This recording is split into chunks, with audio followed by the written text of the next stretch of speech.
So I got to the lake house, and this is what I saw.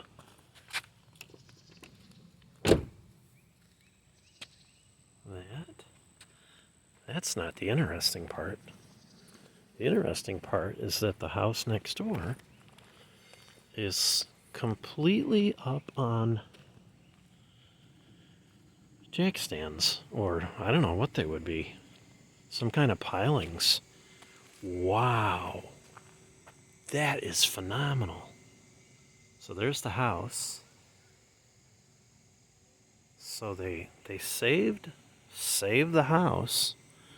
It looks like they put in a foundation down there. Oh my gosh, they raised it. They raised it probably 6 feet. And I imagine they're just going to build a basement or whatever, a whole new living area underneath it. That is really wild.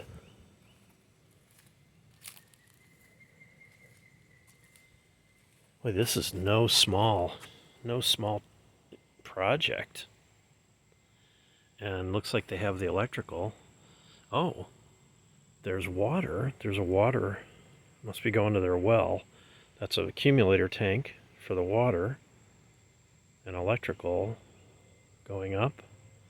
Well, they at least have electrical. There's a switch down there.